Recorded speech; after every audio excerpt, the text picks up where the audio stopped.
हाँ बेटा, एसएचएम में अपन ने लास्ट क्लास तक कहानी, अब तक में अपन ने क्या बात करी थी, कहानी अब तक में अपन ने बातें कर ली थी बेटा। अपन ने एसएचएम की सारी इक्वेशन देख ली थी, है ना। इक्वेशंस अपन कैसे पता करते हैं, उसमें एक्सेलरेशन की इक्वेशन दी थी, फोर्स की दी थी, एनर्जी दी थी, ठीक है। उसके बाद अपन ने डिस्प्लेसमेंट की इक्वेशनों को बेसिक मैथ लगा लगा के कन्वर्ट कर करके एसएचएम देखा था, ठीक है। अब अपन बात करते हैं बेटा एनर्जी की, ठीक है। Kinetic energy, potential energy, V निकाल लिया था अपने पास, ये फॉर्मूला आ गए थे बेटा। देखो ए बराबर माइनस ओमेगा स्क्वायर एक्स, है ना। अच्छा, वी बराबर omega under root A square minus x square, है ना, ये आया था ना। वी और मैक्सिमम वेलोसिटी ओमेगा ए थी, ठीक है। X equal to A sine omega t plus five,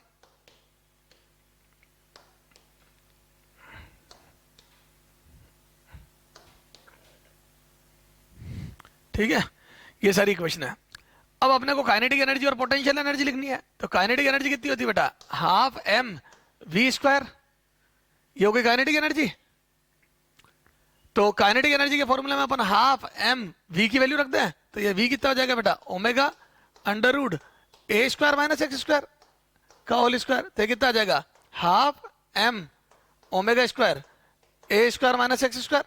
ये हो गई काइनेटिक एनर्जी की इक्वेशन बेटा। तो हाफ एम वी की वैल्यू रखी, तो ये omega under root A square minus x square का होल स्क्वायर करा, तो ये आ जाएगा omega square x square minus A square, ठीक है। तो ये हो गई काइनेटिक एनर्जी की इक्वेशन, ये हो गई काइनेटिक एनर्जी। ऐसी पोटेंशियल एनर्जी की इक्वेशन लिखा था अपन। तो पोटेंशियल एनर्जी कितनी होती बेटा, हाफ के एक्स स्क्वायर।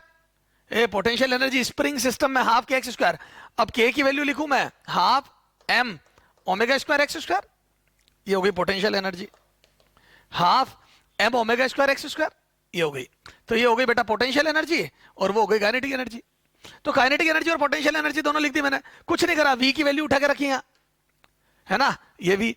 और स्प्रिंग की potential half k x square. Sir ये के बराबर एम ओमेगा स्क्वायर, ये मैं बाद में समझाऊंगा। स्प्रिंग कांस्टेंट की वैल्यू मैंने एम ओमेगा स्क्वायर कैसे लिखी, ये जब मैं एसएचएम प्रूव करूंगा ना स्प्रिंग का, तब वहां आएगा बीच में कि के बाई एम बराबर ओमेगा स्क्वायर, ठीक है। तो ये एम ओमेगा स्क्वायर हो गया ये।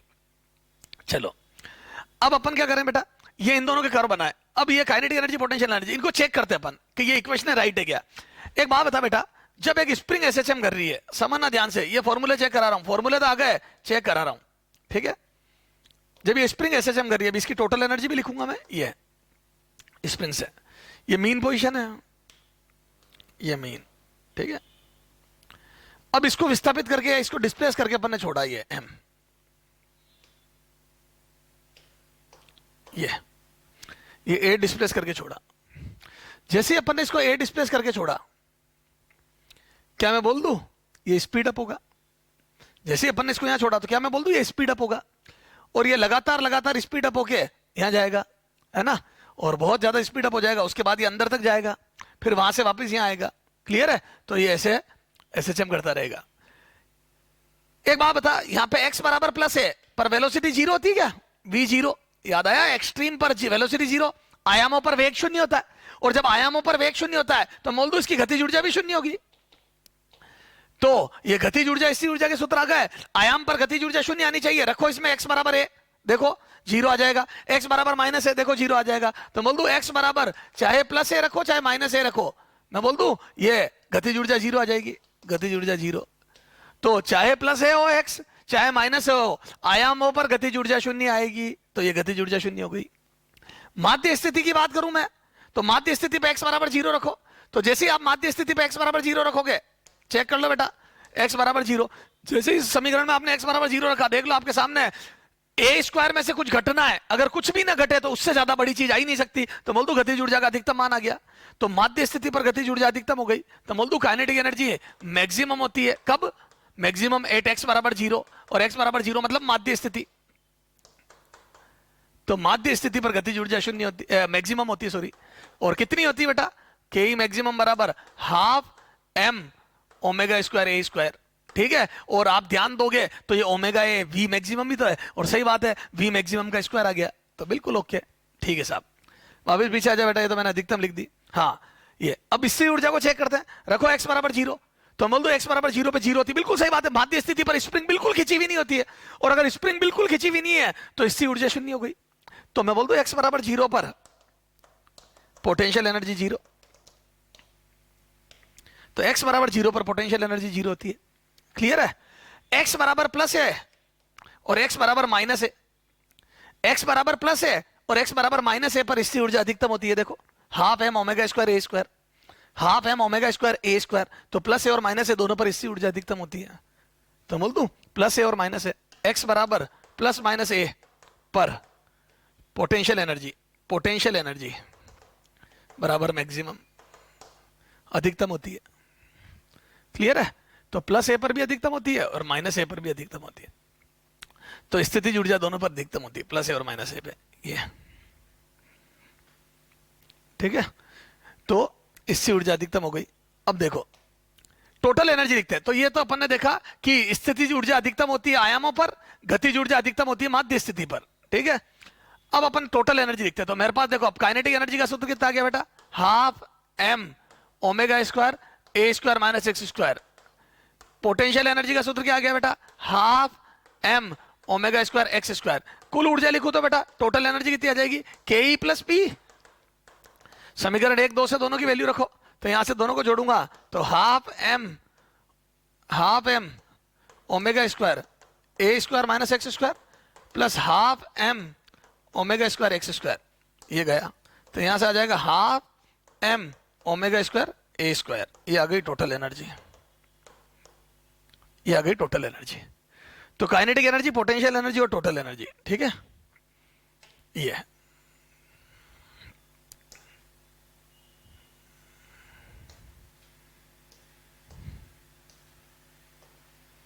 ये तो ये इस टाइप का कर्व बनेगा बेटा। ये देखो सर ये आपने कैसे बना दिया? ये देख जैसे मैंने पोटेंशियल एनर्जी का पहले बना रहा हूं, तो ये वाई एक्सिस पे पोटेंशियल एनर्जी, इसको वाई एक्सिस पे लिया, इज इक्वल टू ये सारा नियतांक है, कांस्टेंट है। क्यों? एम द्रव्यमान, ओमेगा आवर्तकाल। तो एक एसएचएम में द्रव्यमान और आवर्तकाल तो बदल नहीं रहे है ना, बदल गया रही है स्थिति। तो मैं बोल दूं ये सी एक्स स्क्वायर, तो ये ऊपर खुलने वाला परवल है बेटा। वाई बराबर सी एक्स स्क्वायर, ऊपर खुलने वाला परवल है। ये हो गई आपकी क्या? स्थितिज ऊर्जा। ये तो ये स्थिर ऊर्जा का वक्र हो गया बेटा।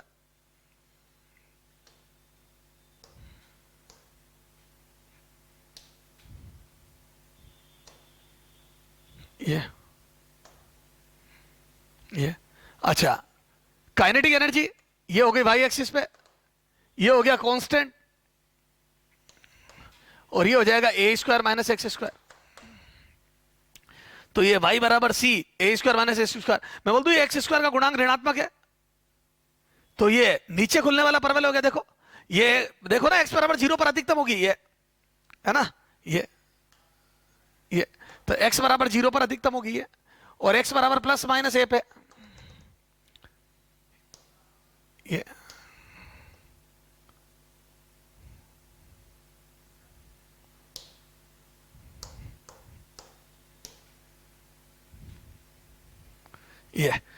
और कुल ऊर्जा कितनी है बेटा? नियत आई ना आपकी कुल ऊर्जा। देखो इसमें एक्स पे निर्भर नहीं कर रही, तो गतिज ऊर्जा और स्थिर ऊर्जा को जोड़ा तो कुल ऊर्जा आ गई, और ये नियत होती है ना? तो कुल ऊर्जा नियत होती है। देख ले कुल ऊर्जा बता देता हूं तेरे को मैं।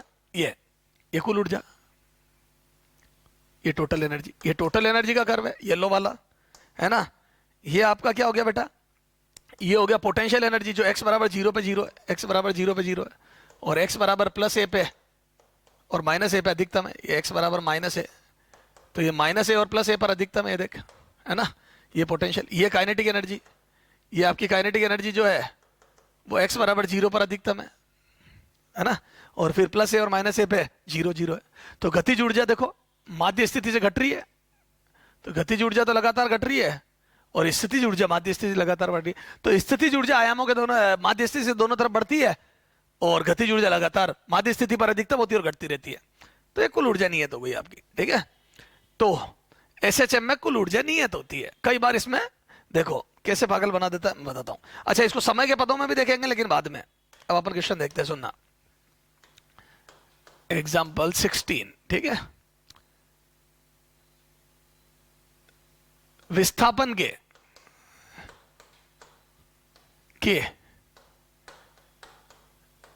किस मान पर गतिज ऊर्जा व स्थितिज ऊर्जा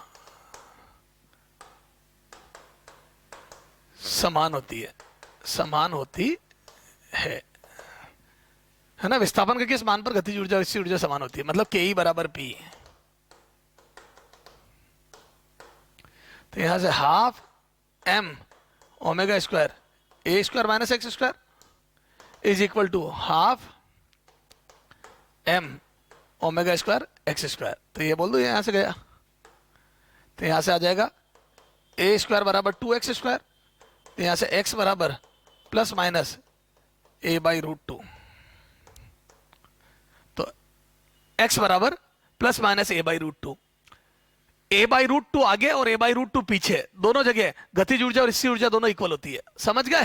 ध्यान रखना, मिड में नहीं, ए बाई टू पे नहीं, ए बाई रूट टू पर दोनों इक्वल होती है। खूब क्वेश्चन पूछते हैं, ठीक है। आ जाओ, तो दोनों को बराबर कर दिया है ना, गतिज ऊर्जा और स्थिर ऊर्जा को। तो x बराबर ए बाई रूट टू, बेटा ये स्टैंडर्ड रिजल्ट है, याद होना चाहिए आपको, है ना। x बराबर ए बाई रूट टू, आयाम के बाई रूट टू पर दोनों ऊर्जाएं बराबर होती है, ठीक है। सर फिर आधे पे नहीं होती क्या? नहीं, अब आधे पे कितनी होती है, ये भी खूब क्वेश्चन पूछता है। एग्जाम्पल 17 सुनना, यदि एसएचएम में कुल ऊर्जा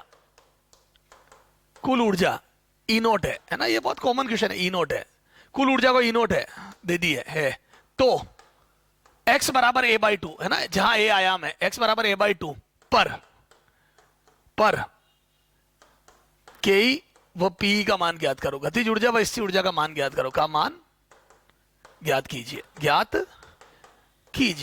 है ना। मच्छर है बेटा, अपने को दोनों का मान, तो अब सुनना, है ना, इसका सॉल्यूशन करते हैं अपन। तो कुल ऊर्जा half M omega square A square को ई नोट बोला गया है। अब अपने को x बराबर कितने पे बेटा, a बाई टू पर, बोलो पोटेंशियल एनर्जी कितनी होगी, potential energy half M omega square, x की वैल्यू a बाई टू लिख दो, तो ये कितना आ जाएगा बेटा, x की जगह a बाई टू लिखते ही, तो यहां से आ जाएगा बेटा half M omega square A square upon 4 आ गया। और ये आप देख लो, इसको ई नोट बोला गया, ये देखो ई नोट इसी को तो बोला गया, तो मैं यहां से बोल दूं पोटेंशियल एनर्जी आ गई ई नोट बाई 4, ये potential energy E naught by 4,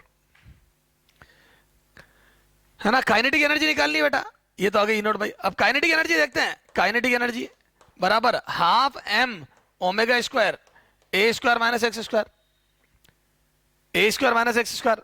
अब x बराबर ए बाई टू, अब मैं अपन चाहे तो ये यूं मत निकालो, है ना, यूं निकालोगे तो भी कोई दिक्कत नहीं है, डायरेक्ट भी निकाल सकता हूं। मैं बोल दूं काइनेटिक एनर्जी बराबर कितनी हो जाएगी बेटा, potential energy minus, sorry total energy minus potential energy,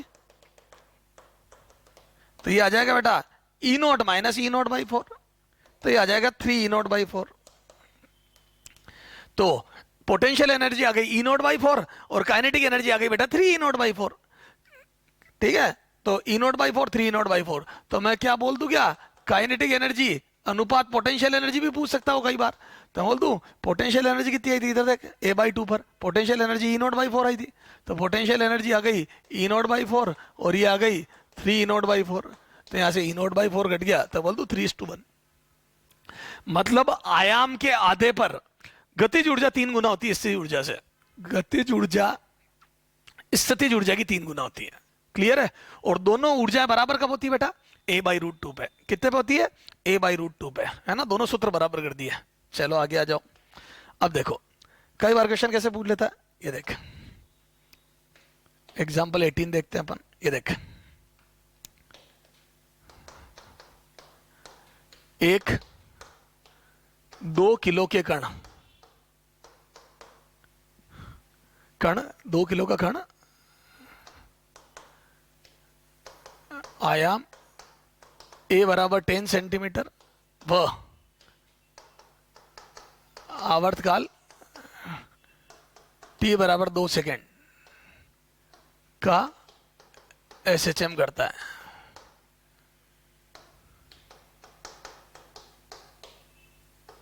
तो करता है, तो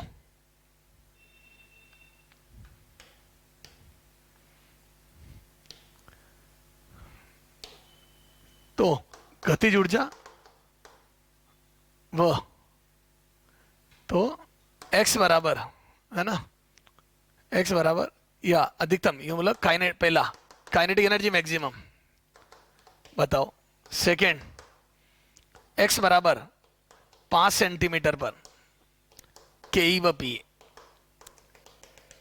ठीक है, गतिज ऊर्जा व स्थिर ऊर्जा बताओ। ठीक है, अच्छा क्या मैं बोल दूं क्या, ए इधर देख इसका सॉल्यूशन, सॉल्यूशन क्या बोल दूं, ए काइनेटिक एनर्जी मैक्सिमम कितनी होती है बेटा, वही होती है जो कुल ऊर्जा होती है, काइनेटिक एनर्जी मैक्सिमम वही half M omega square A square, क्योंकि एक्स बराबर 0 रखते ही आगे क्या, चलो आ जाओ, हाफ एम का मान सीधा दिया हुआ है 2 किलो थाली में, ओमेगा ओमेगा होता है 2 पाई/टी, आवर्तकाल दिया है तेरे को 2 सेकंड, अरे आवर्तकाल 2 सेकंड दिया ना, ये रख दिया स्क्वायर, और ए आयाम, आयाम कितना हो जाएगा बेटा 10/100 का स्क्वायर, तो यहां से 2 से 2 कट गया बेटा, ये 2 से 2 कट गया, तो ये पाई स्क्वायर यहाँ कट गया बटा 100, तो ये आ जाएगा बेटा पाई स्क्वायर बटा 100 जूल, कितना आ जाएगा पाई स्क्वायर बटा 100 जूल।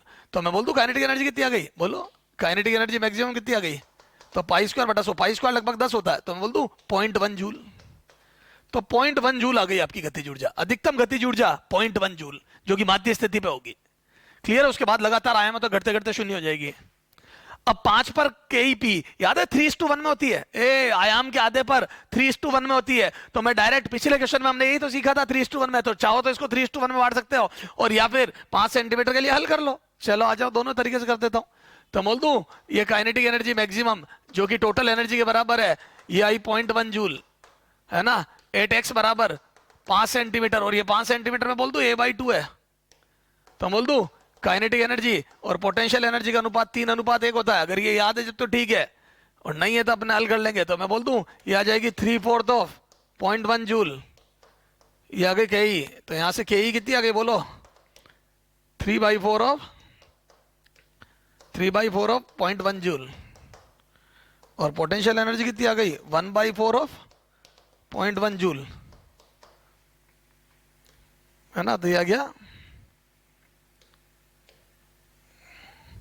0.075 जूल, और ये आ गया 0.025 जूल, ये आंसर है 0.075 और 0.25, 0.075 और 0.25। ठीक है, ये हो गई केईपी, समझ में आ गई क्या, तो ये गतिज ऊर्जा स्थिर ऊर्जा सब अपन माध्य स्थिति से सब चीजें निकाल लेंगे। ठीक है, चलो साहब, तो इसमें कोई समस्या नहीं है ना, ये अब देखो बेटा और क्वेश्चन करते हैं, एग्जाम्पल। ठीक है,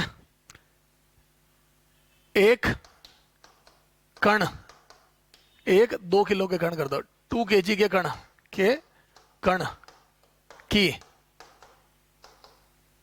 विस्थापन समीकरण x बराबर 10 sin πt प्लस π/6 है ना, x सेंटीमीटर में, x सेंटीमीटर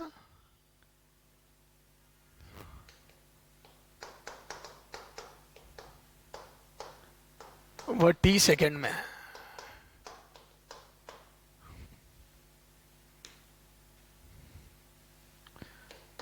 तो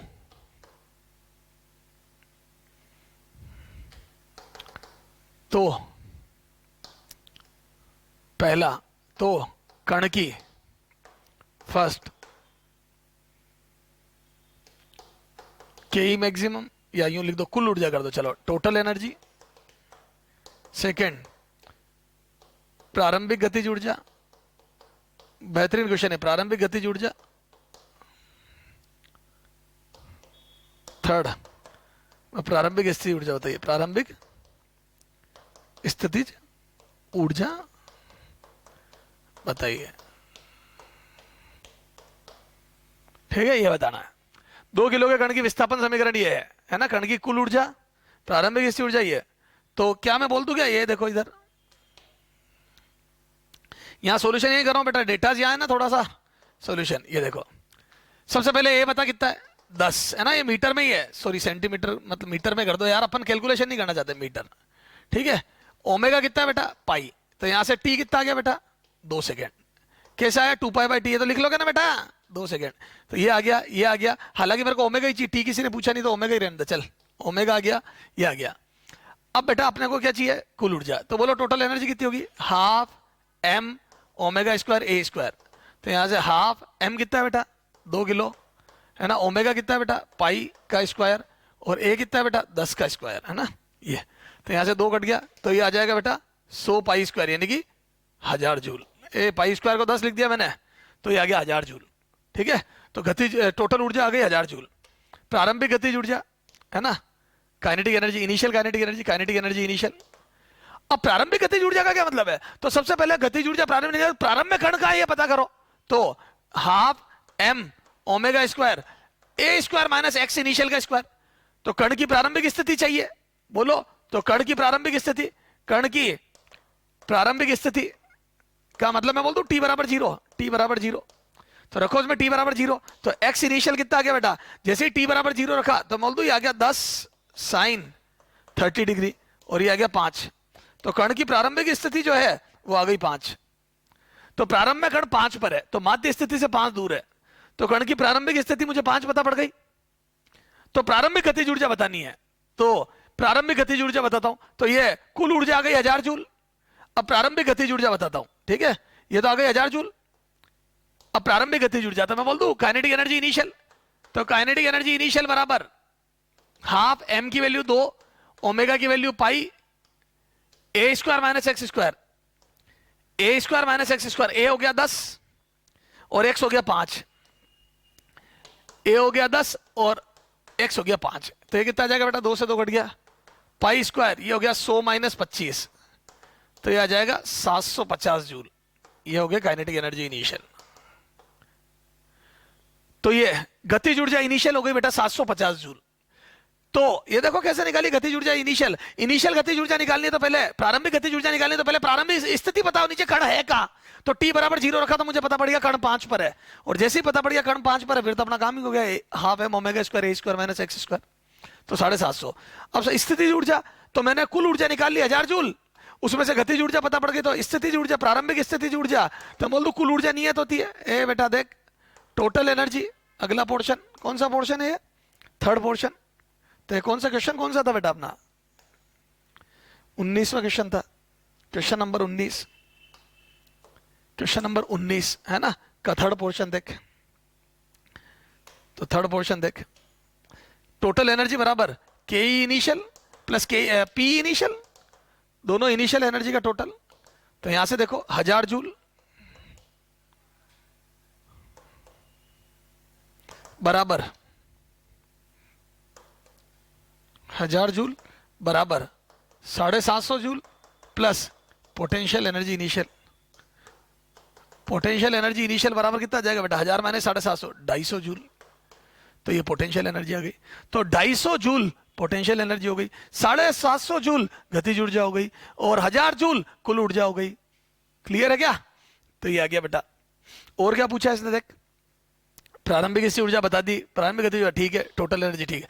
तो मेरे को अगर कोई विस्थापन की समीकरण देगा तो मैं इसमें से आयाम और ओमेगा देख के सारी ऊर्जाएं बता दूंगा, कण का द्रव्यमान अलग से दे देगा। कई बार वो आयाम और वो सब अलग से ही बता देगा, ये देख 2 किलो का कण आवर्तकाल आयाम बता देगा, तो मेरे को ओमेगा, कुल मिला के ओमेगा ए और एम चाहिए, एम ओमेगा और ए, 3 चीजें चाहिए, है ना। और एक चीज हमने सीखी, a/2 पर गतिज ऊर्जा 3 गुना होती है स्थिर ऊर्जा की, 3:1 में। तो एक E/4 होती है, एक 3E/, कुल ऊर्जा की एक 1/4 होती है, एक 3/4 होती है। चलें आगे, चलो अब आओ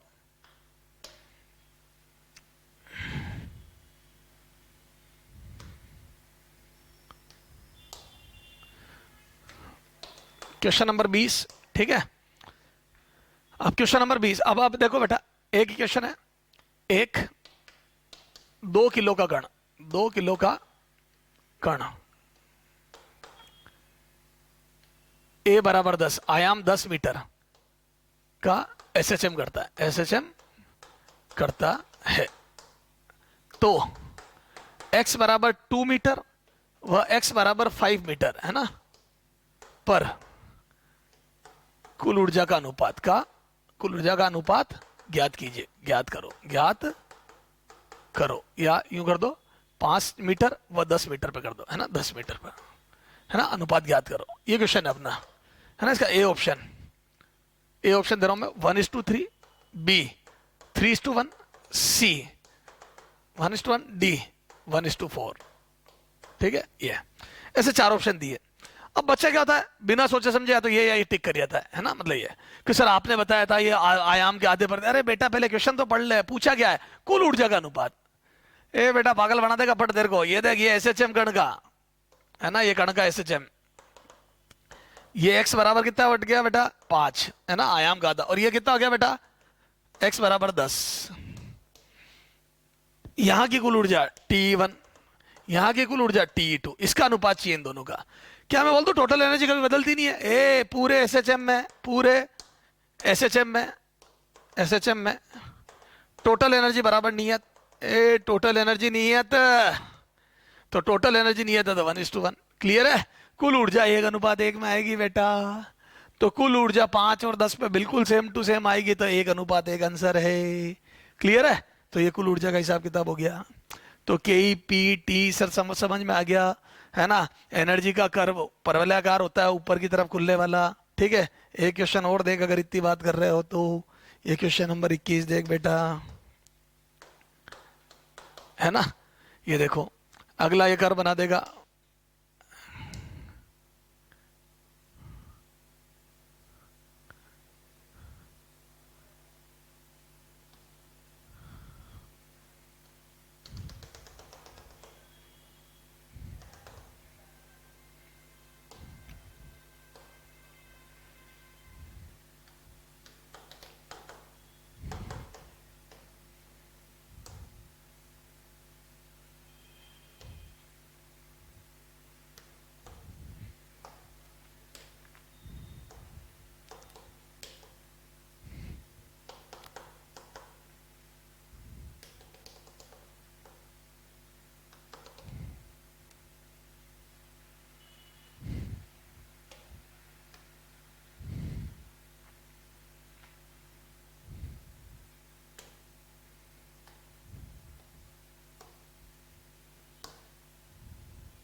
ठीक है। अब वो पूछ लेंगे, ये जैसे यहां लिख देंगे, ये तो एक्स अक्ष हो गई,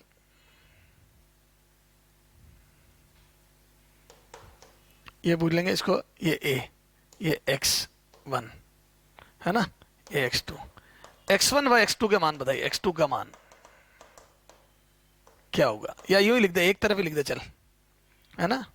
x1 बराबर वोट, है ना। एक एसएचएम के लिए ये क्या है बेटा, एक एसएचएम की P व K, इससे ऊर्जा व गतिज ऊर्जा का वक्र निम्नानुसार है। अरे बोलो तो x1 का मान है ना, तो x1 बराबर वोट, ये है ना। ये हो गया क्या बेटा P, ये हो गया P स्थिर ऊर्जा, और ये हो गया K, ये हो गई गतिज ऊर्जा, और ये हो गई P, है ना, स्थिर ऊर्जा। ये हो गई स्थिर ऊर्जा और ये हो गई गतिज ऊर्जा। तो यह मैं बोल दूं क्या, दोनों मतलब ये वो पॉइंट है। अब आपको ये समझना पड़ेगा x क्या है, तो बोल दो x वो पॉइंट है जहां दोनों इक्वल है, तो बोल दू x, यहां से देखो सॉल्यूशन फॉर x1 या टू फाइंड आउट x1 के मान के लिए, x1 पर के बराबर p है, और याद है मैंने तेरे को क्वेश्चन करा था के बराबर p कब होता है, a/√2 पर, या फिर कर ले चला जा, half m omega square A square minus x square बराबर half m omega square x square, ये घट गया m ओमेगा स्क्वायर, तो यहां से कितना आ गया बेटा ए स्क्वायर माइनस एक्स स्क्वायर बराबर एक्स स्क्वायर, तो यहां से आ जाएगा बेटा x बराबर a/√2 प्लस माइनस आएगा, सही बात है, ये दोनों पॉइंट इधर भी आएगा इधर भी आएगा, तो यहां से मैं बोल दूं 10/√2 सेंटीमीटर x, तो यहां से x1 बराबर आ गया बेटा 5√2 सेंटीमीटर, तो यहां आ गया 5√2 सेंटीमीटर, x बराबर 5√2 सेंटीमीटर, ये आया, तो 5√2 सेंटीमीटर आया। क्लियर है क्या, चलो समझ गया। तो सर ये सारी बात समझ में आ गई, तो अपन एक बार थोड़ा सा रिवाइज कर लेते हैं, अपन ने आज क्या पढ़ा है ना ऊर्जा से रिलेटेड इस लेक्चर में। आ जाओ बेटा, हमने बेटा ये पढ़ा, सबसे पहले अपन ने v का वेग काम में लेके गतिज ऊर्जा का सूत्र व्युत्पत्ति करी, तो half m omega square, v का मान omega A square minus x square का, तो half m omega square A square minus x square आया, ये गतिज ऊर्जा आ गई। फिर इससे ऊर्जा निकाली तो half m omega square x square आई, इससे ऊर्जा का सूत्र पता पड़ गया, गतिज का पता पड़ गया, तो अपन ने टोटल एनर्जी निकाली, है ना। तो total energy I half m omega square A square, जो कि नियत आई, वेरी वेरी इंपॉर्टेंट। कुल ऊर्जा नियत होती, कभी नहीं बदलती है। किसी भी एक्स पे चले जाओ, टोटल ऊर्जा नियत होती है। इस पे कई बार पागल बना देता है, दो स्थितियां दे देता है, कुल ऊर्जा का अनुपात 1:1। कुल ऊर्जा कभी नहीं बदलती एसएचएम में, समझ गए? तो फ्री एसएचएम यानी कि मुक्त दोलनों में कभी कुल ऊर्जा नहीं बदलती है, कुल ऊर्जा नियत रहती है, समझ गए? उसके बाद आ जाओ बेटा, और गतिज ऊर्जा स्थिर ऊर्जा के सूत्र आ गए।